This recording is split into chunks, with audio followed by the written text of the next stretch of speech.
Fala galera, aqui é o Garone, eu tô mais uma vez aqui, é claro, para falar de Vasco e para falar de Vasco e Fortaleza. Ontem rolou aquela tradicional live pós-jogo, analisando o empate em 3-3 entre Vasco e Fortaleza em São Januário, jogo que acabou decidindo a vaga nas penalidades, com o Vasco avançando, com o Léo Jardim defendendo a última cobrança do Fortaleza. A gente deu aquele panorama geral de como foi o jogo. Se você não viu, dá uma olhadinha aqui no canal depois. Aliás, se você ainda não é inscrito, se inscreve para não perder os nossos vídeos por aqui. Mas agora a gente vai analisar, na verdade, um pouquinho mais especificamente os gols do jogo. 6 gols na partida, algo atípico no duelo, principalmente no Rio de Janeiro. Nos 9 jogos anteriores a esse, haviam sido apenas marcados 12 gols.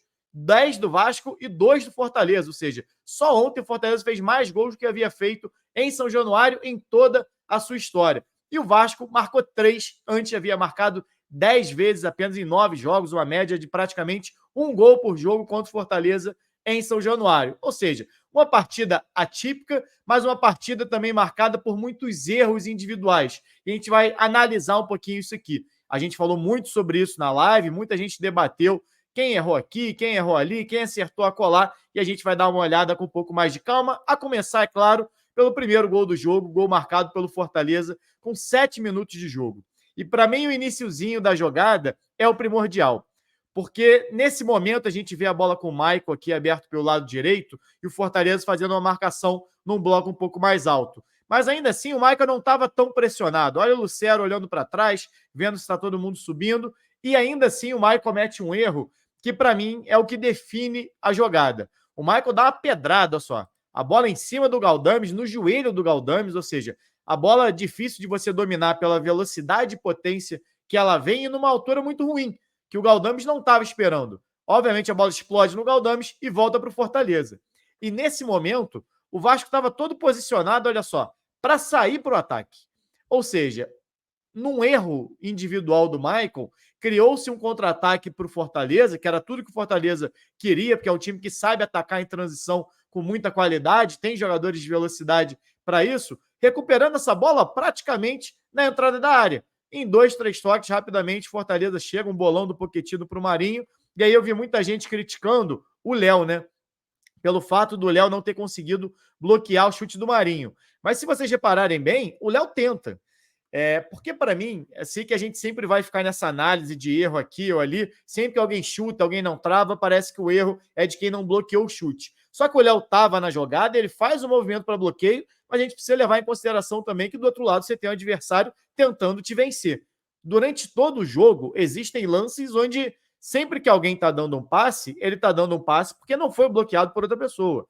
Ou seja, esse é o tipo de lance que acontece 300 vezes numa partida de futebol. Não dá para considerar um erro. A gente pode até achar que o Léo poderia ter ido melhor, que ele poderia ter bloqueado o chute, mas erro mesmo, é o erro do Michael na saída de bola. Ó, você reparar, ó, o Léo tá na jogada, o Léo diminui o espaço, o Léo, inclusive, faz com que o Marinho leve para a perna considerada ruim dele. O Marinho é um jogador canhoto, ou seja, o Léo faz o movimento de bloqueio, ó. O Léo faz o movimento perfeito para bloquear o chute. E aí, para mim, entra um outro erro, que é o do Léo Jardim. O Marinho está totalmente sem ângulo para finalizar, está marcado, vai bater de perna direita que não é boa, e o chute nem sai tão bom assim, ó. O chute vai numa direção até talvez que iria para fora, ou bateria na trave. Nem acho que esse chute iria direto para o gol, não. E o Léo Jardim acaba não tendo tempo de reação suficiente para bloquear esse chute, e na verdade o Léo Jardim acaba colocando para dentro essa bola. Esse chute, para mim, cruzado do Marinho, não dá para garantir que não entraria, mas o Léo Jardim é quem acaba mudando completamente a trajetória do chute. Então, para mim, nesse lance, falha do Michael, principalmente do Michael, porque é quem coloca todo o time nessa situação. Vou até voltar um pouquinho aqui na jogada. Olha só o desespero, ó. O Fortaleza recupera a bola, a transição do Marinho. Olha o Piton, que estava aberto lá do lado esquerdo para receber uma inversão, porque na teoria era ele que deveria estar marcando o Marinho. E o Léo vem um pouco mais por dentro, exatamente porque o Michael estava aberto do lado direito. Então sobra espaço para o Marinho jogar entre o Piton e o Léo. Ele recebe essa bola, ó, o Léo sai para fazer a marcação e o Piton vai fazer a função do Léo, ó, marcando um pouquinho mais por dentro. Acaba saindo o chute cruzado e o Léo Jardim não defende. Então, se é para colocar o erro na conta de alguém, muito mais erro do Michael, que é quem compromete todo o sistema defensivo, do que do Léo Pelé. e do Léo Jardim, mas o Léo Jardim também poderia ter ido melhor, até pelo nível que ele tem. Ele defendeu, por exemplo, uma bola no finalzinho do segundo tempo muito mais difícil do que essa do Marinho. Aqui já é o lance do gol de empate do Vasco, né? Uma penalidade cometida exatamente pelo Marinho. Eu queria chamar a atenção para isso aqui, ó. O Payet jogando pelo lado direito. A gente falou sobre isso na live.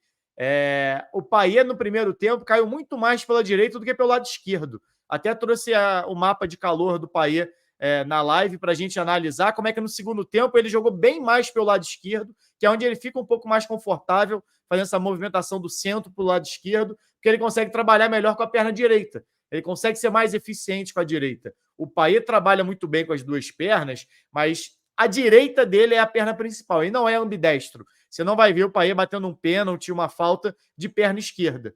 Ele normalmente vai usar a perna direita, que é a perna que ele tem mais facilidade, mas tem qualidade também com a esquerda. E é com essa perna esquerda que ele busca uma inversão de jogo e o Marinho acaba fazendo corte. E eu confesso que, para mim, mesmo no replay depois, eu não consegui ter convicção nesse ângulo. Eu acho esse ângulo muito ruim, porque não dá para ver direito se essa bola está batendo na barriga ou no braço. Isso aí, para mim, não estou dizendo que não foi pênalti, não, mas para mim é algo inconclusivo. O ângulo, se a gente olhar por trás, parece que foi no peito. E aqui já parece que foi no braço. Então, por esse ângulo parece braço, no outro parece peito. Eu achei inconclusivo. Para mim, a sensação, até dando um zoom um pouco maior, igual dá nesse momento, para mim aqui é bola no peito, não é bola na mão. E por ser inconclusivo, para mim valeria o lance do campo e o campo não teria marcado pênalti. Então, para mim, é um lance que não me convenceu. Não tenho nem a convicção de que a bola realmente toca na mão dele. Por trás, para mim, acaba tocando no peito. Mas, enfim, fato é que o Verratti vai para a cobrança e marca o pênalti com aquele sofrimento tradicional do Vasco. Bola nas duas traves e rede. O segundo gol do Fortaleza nasce de uma jogada de ataque do Vasco, e é aí que a gente vai ver o que para mim é um dos principais problemas do Vasco, que é a falta de pressão na bola. A incapacidade que o time tem de resolver a jogada quando está próximo do lance. Seja matando a jogada numa falta, seja recuperando a posse de bola. A gente até viu nos números da partida de ontem, nem Galdames e nem Sforza realizaram nenhum desarme na partida. Conseguiu, se eu não me engano, o Sforza e o Galdames uma interceptação cada um, mas nenhum desarme no jogo. E aqui a gente vê, um jogador do Fortaleza pressionado por 3, ou deveria estar sendo pressionado, com mais 2 em volta, e ele consegue sair com total liberdade e iniciar. Olha só, já clareou o lance. Tinham 5 jogadores do Vasco próxima jogada, em cima de um, e ainda assim esse jogador do Fortaleza sai e consegue tirar a bola da pressão. E acaba com o Michael, sai para o bote, mais um que não define a jogada, era lance para chegar matando o lance, fazendo falta, de alguma certa maneira parando a jogada, acaba tomando o drible do Lucero, e aqui, vou até voltar um pouquinho, repara, olha o gesto que o Léo faz para o Michael. O Léo faz naquele gesto de deixa que é minha, deixa que eu vou fazer a cobertura. Olha o Michael, o Léo gesticulando. O que ele está dizendo com isso? Que é para o Michael passar e vir proteger o meio da área, que o Léo já está saindo para fazer essa cobertura pela direita, ou seja, uma troca de posição. Mas o Michael, não sei se na ânsia de tentar definir o lance, na ânsia de se recuperar, que já havia errado no primeiro gol e acabou tomando esse drible, o Michael não faz isso. Vão 2 em cima de um. E a partir do momento que vão 2 zagueiros em cima de um, você facilita o espaço por dentro. O Michael vai, mais uma vez, não define a jogada, o Léo acaba parando no lance, porque o Michael, na teoria, foi para resolver e não resolveu. Os 2 zagueiros do Vasco, olha onde eles estão. Totalmente fora de posição. E aí, abre espaço por dentro, o Sforza, mais uma vez, não consegue acompanhar, não consegue pressionar. O Sforza estava na origem da jogada também. A bola vai na direita, cruzamento e o gol do Fortaleza, que eu também não tive convicção de que realmente houve ou não houve o toque. Vamos até rever o lance. Jogada construída por dentro pelo Pochettino. Nessa jogada, para mim, o toque é do jogador do Fortaleza. E nesse momento, o Lucero estaria impedido. Teve até um momento que a gente viu na transmissão o bandeirinha falando, se o toque foi da defesa, não estava impedido. E aí não sei se foi isso que a arbitragem marcou, mas para mim, olha o pé do Pochettino esticando. Para mim, a bola toca no Pochettino e para mim, nesse momento, está impedido. É claro que tem que fazer lá, traçar linha, piriri parará, mas eu, sinceramente, não tive essa convicção também nesse lance do Fortaleza, não. A jogada e o gol do Lucero. Agora a gente vai ver o gol de empate do Vasco, o segundo gol do Vasco, que para mim foi primordial para o Vasco ressuscitar no jogo. Porque o Fortaleza já tinha feito um primeiro tempo melhor do que o Vasco, iniciou melhor a segunda etapa, fez o 2-1, botou naturalmente uma pressão em cima do Vasco, e aí para mim o Fortaleza cometeu um erro crucial, que é você estar vencendo o jogo fora de casa, no mata-mata, e permitir o contra-ataque. Olha só o contra-ataque do Vasco, o Vasco não havia encontrado o jogo inteiro a facilidade que o time sai lá de trás. Paê participando, o Verratti, e me chama a atenção o Adson. Desde o início da jogada, o Adson, por não ser um jogador alto, mas ser um jogador de velocidade, o tempo todo ele já se posiciona para sair correndo em disparada, só esperando o passe. Olha só. Ó, o Adson já virou para frente e já traçou a rota dele. E aí, quando a bola chega nos pés do David, e aí muito mérito do David, tá? Um contra-ataque, a gente está falando de tempo e aceleração. E isso não quer dizer apenas correr, como está fazendo o Adson, mas também tomar decisões rápidas. A bola chega no David, olha só, de primeira, já lançou. Aqui já iniciou, aqui você já quebrou toda a defesa do Fortaleza. Olha a condição que o David colocou o Adson, no 1 contra 1. É ele e um marcador mais atrás. Basicamente, o Adson disputou aqui só em velocidade, graças à bola do David, fazendo essa ligação direta. O Adson puxa para dentro, e a gente vai ver depois até no lance do gol, repara na movimentação do Verratti. Deixa eu até voltar um pouquinho mais aqui. O Verratti, ele vem na direita do Zé Wellison, né? Ele tá correndo na direita do Zé Wellison. Quando o Adson puxa para dentro, olha o movimento, ó, saltou para o outro lado. O Verratti vai nas costas do Zé Wellison. Por quê? Nesse momento, o Zé Wellison não sabe mais se o Verratti vai na esquerda dele ou na direita. Ele tira o Zé Wellison da referência, porque o Zé Wellison tem que olhar a bola, tem que olhar para o Adson, e nesse momento o Verratti está nas costas dele. Buscou o ponto cego dele. E aí, ó, para mim o Verratti faz até certo, ó. O Verratti está na esquerda, ele vai fazer a diagonal para a direita. Para mim, nesse momento, era a bola para o Adson daqui, ó, por dentro. Se o Adson fosse o Payet, por exemplo, que tem essa virtude, tem essa capacidade, possivelmente teria dado essa bola no contrapé do marcador para pegar a diagonal do Verratti. Porque olha só, olha a liberdade que o Verratti ia entrar. O Zé Wellison já estava preocupado lá atrás, ó. Olha a liberdade do Verratti. Acaba que o passe do Adson atrasa um pouquinho o contra-ataque do Vasco, mas está no pé do Payet, né? E aí o Payet temporiza, aguarda um pouquinho, passagem do Puma, muito bem, passando pelo lado esquerdo, cruzamento e gol do Verratti. Olha como é a imagem por trás, a gente vai ver bem a movimentação do Verratti, ó. Tá na direita do Zé Wellison, tá vindo por dentro. O Adson puxou para dentro, olha o movimento. Já foi lá para a esquerda, já foi para as costas do Zé Wellison, perdão. E isso não foi a primeira vez, não. Essa é a segunda análise aqui no canal que a gente mostra exatamente essa movimentação do Verratti. Se eu não me engano, foi naquele gol contra o Red Bull Bragantino no Brasileiro, segunda rodada, se eu não estou enganado, ou terceira rodada do Brasileirão, que é um gol de contra-ataque do Vasco puxado pelo Ryan. O Verratti faz a mesma movimentação, o tempo todo deixando o zagueiro desconfortável, buscando as costas dele. Acabou que ele faz o gol, mas é na sequência da jogada, com o Payet limpando, abrindo para o Pumita e o Puma cruzando. E aqui um outro detalhe rapidinho do lance. O Verratti está impedido, né? Está impedido, está impedido. Olha como é que ele breca a jogada, freia e vai para as costas do marcador mais uma vez, né? Espera dar um passo atrás, não precisa nem subir para fazer o gol dele. E aqui a gente vai ver o terceiro gol do Vasco, que poderia ter sido o gol decisivo, né? A bola recuperada no meio de campo. Inicialmente, quem tinha recuperado essa bola era o Michael. O Michael dá para o Cocão, se eu não me engano. O Cocão serve o Payet e inicia a construção de jogo do Vasco. Queria chamar a atenção para o passe do Payet antes. O passe para o Piton fazer o gol é sensacional, mas olha esse passe aqui do Payet anteriormente, ó. Olha o nojo, olha o nojo.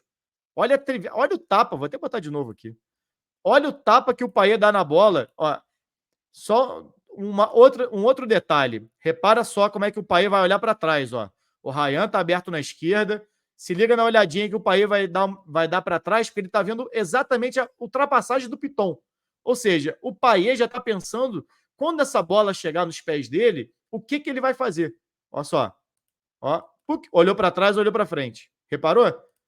E agora a bola chega nele, Piton já passou, tapa de primeiro, tapa com nojo, hein? Acaba tendo corte da defesa do Fortaleza, o Sforza recupera essa bola. E aí, ó, mais uma vez, o Piton já está posicionado lá na frente. A gente cansou de ver isso no Carioca, né?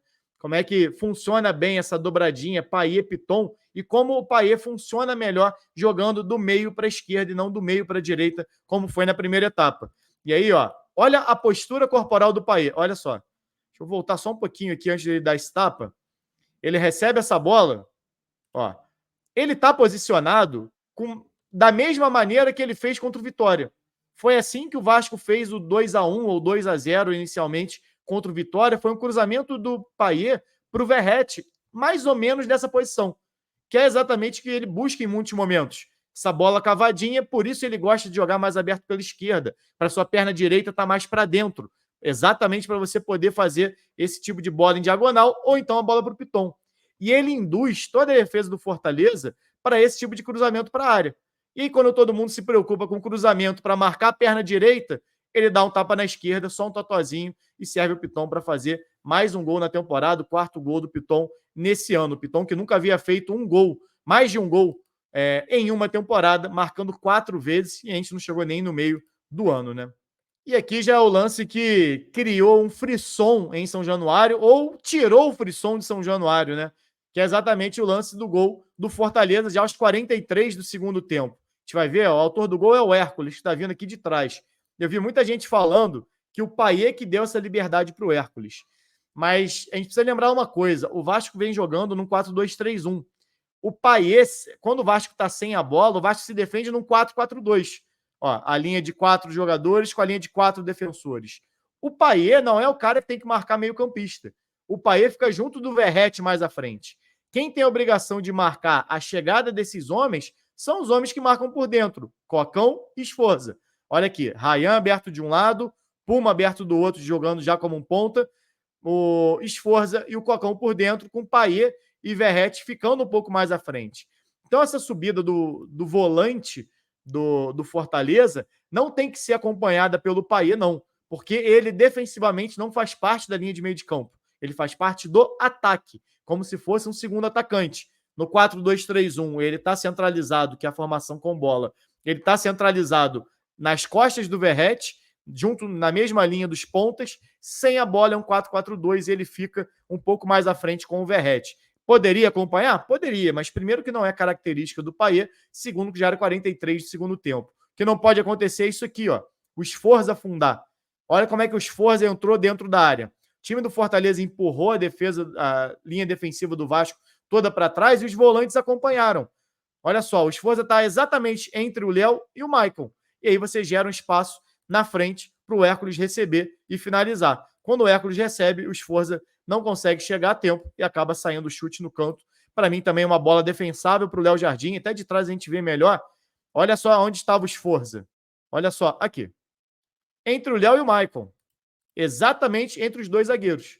E aí você tem, ó, o Léo marcando um, o Maicon marcando o outro, o Sforza marcando ninguém. E aí o Hércules finaliza e faz o 3-3. Foi um jogo de muitos erros, de ambos os lados. E futebol, na verdade, é um esporte de erros. Normalmente pesa para o lado que é mais eficiente. O Vasco teve seus momentos de eficiência, o Fortaleza também, no fim, pendeu para o Vasco, que na penalidade foi muito mais qualificado, bateu muito bem todas as bolas. O Fortaleza bateu muito bem os pênaltis também, mas aí brilhou o Léo Jardim, que não havia feito um grande jogo, mas brilhou nas penalidades mais uma vez, com o Vasco avançando. Bom, galera, essa foi a análise dos gols. Espero que vocês tenham gostado. Se gostou, deixa o like, se inscreve no canal. Saudações e até a próxima.